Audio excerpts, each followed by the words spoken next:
You read the title correctly. Behind me is my biggest vivarium and one of my favorites in the room, and in a few hours from now it will be completely empty. Today I'm going to tell you the story of this vivarium, show you how it has developed over time, and eventually reveal why it ultimately failed. However, this is not the end of this vivarium, but rather a new beginning. This is the Vivarium Rebirth series. I have some great plans for this vivarium, which will all come into fruition on this channel within the next few weeks. But let's take it all from the beginning. This vivarium was first set up in January of 2020, and it was pretty much my first serious rainforest display vivarium.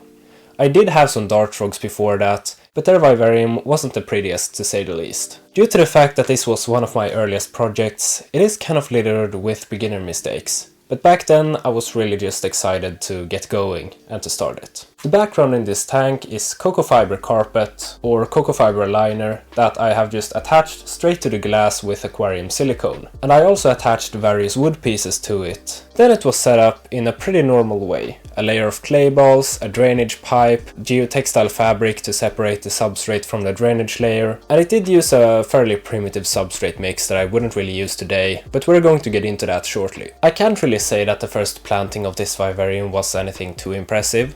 It was mostly just some random vivarium plants, but some of them really started taking off pretty early on, and I was starting to get more and more happy with the result over time. During the first 6 months or so, the humidity was way too low to keep any dart frogs in it, and I knew that, so I did wait for quite a while before introducing any animals. The main reason for that is that I actually still have a mesh top, which I don't recommend to any new dart frog keepers or any dart frog keepers at all really, because it's really difficult to maintain humidity. Then I did have the very fast growing ficus, and once that had grown in and really established across the whole background, then it was possible to maintain a proper humidity anyways, at least if I sprayed it a lot, but I really don't recommend doing the mesh top for this exact reason. However, I was well aware that the humidity was too low in the beginning, and for that reason I waited for quite a while before getting any animals. The first animals I got for this vivarium were 4 Phyllobates vittatus froglets that I got in August of 2020. However, they were kept in a grow-out vivarium for about a month before finally getting introduced. I did eventually get a second dart frog species for this tank as well.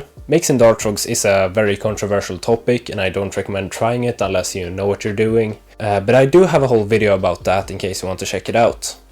The second frogs that I got were Ranitmea amazonica French Guiana, but now they're actually known as Ranitmea variabilis French Guiana, because this specific amazonica population, as well as the ones from eastern Brazil, were discovered to actually be variabilis. These two frog species got along really well, and the amazonicas would stay at the top of the enclosure for the most part, aside from during feeding time when they eventually learned to come down on the ground. The vivarium was starting to look pretty good, however eventually my plant interest would grow a lot and kind of take over my way of keeping poison dart frogs. Those of you who were here during the pandemic, you may remember that there was a large boom in interest for aroids, which are basically like philodendrons and monstera and some similar plants, and I got really interested in them and had gotten quite a big collection. So I really wanted to replant this vivarium to kind of get some more space for those species. So in November of 2021 I finally took the big step of, well, doing exactly that.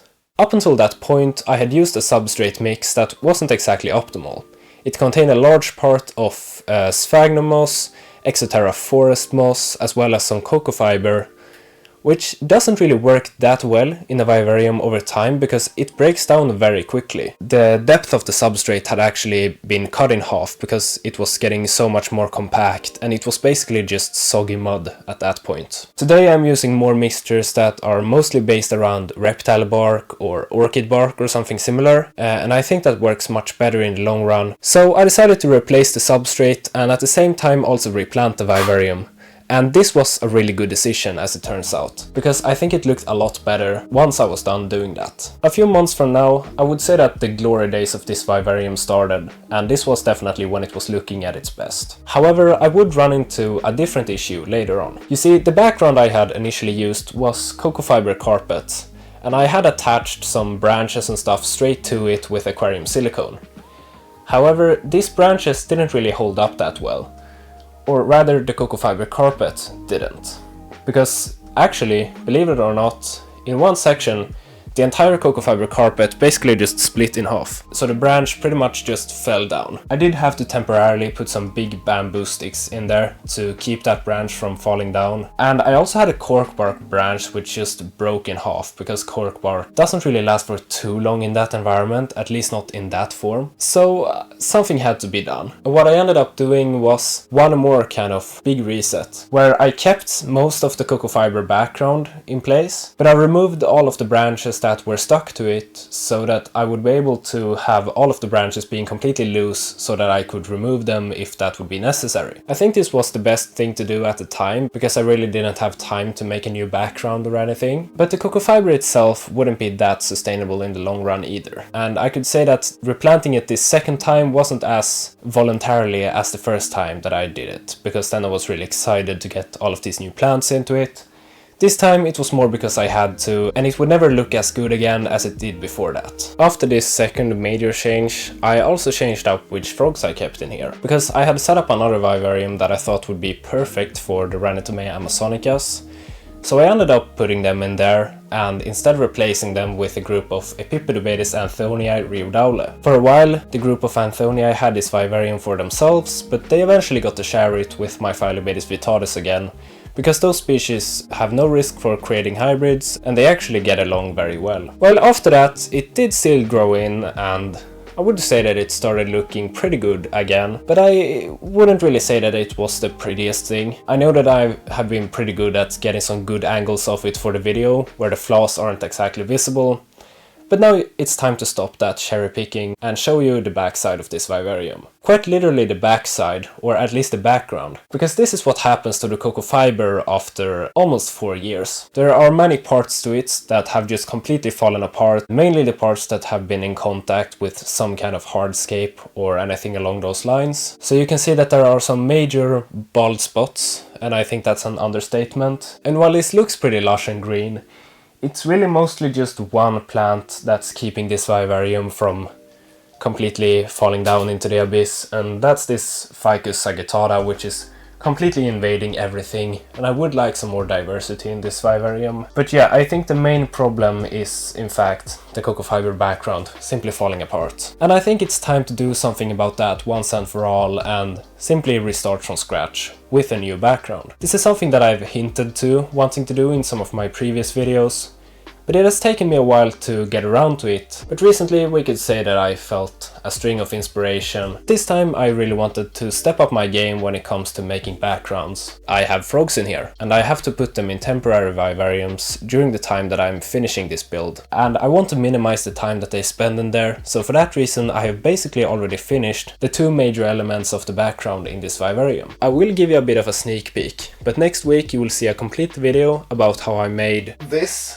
fake buttress root tree.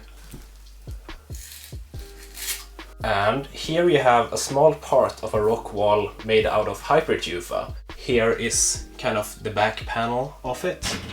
Oh, oops. Now it's time for a demolition montage. Step 1 was obviously to find and catch all of the 11 frogs that I kept in here. 5 Phyllobates vittatus and 6 Epipedobates anthonii. Luckily, I was able to find all of them, and I put them in these temporary enclosures that I had set up for them. Once all the frogs were caught, I continued tearing the vivarium apart. I saved some of the plants for later, but most of them were actually thrown away, at least ones that I had a lot of. I tore out the background, removed the substrate, and cleaned off the remaining silicone with a razor blade. Then I put the background pieces in place just so I could see them in there, which I had been looking forward to for a very long time. However, I will take them out again to clean the glass later, before putting them in place permanently. It's a few hours later, and man, I've been looking forward to this moment for quite a while now. I've been working on this tree for about 3 weeks now, but we're getting closer to the finish line. Next week on Vivarium Rebirth, you will actually see how I created this tree. It's a fake buttress root tree that I created from blankets dipped in cement. I really hope you're as excited about this journey as I am. And if you are, make sure to subscribe to the channel so you won't miss out on any of the future parts of this series or any other content that I might upload. As always, thank you for watching. If you want to see more of my animal room, check out my Instagram page at gecko_geek06.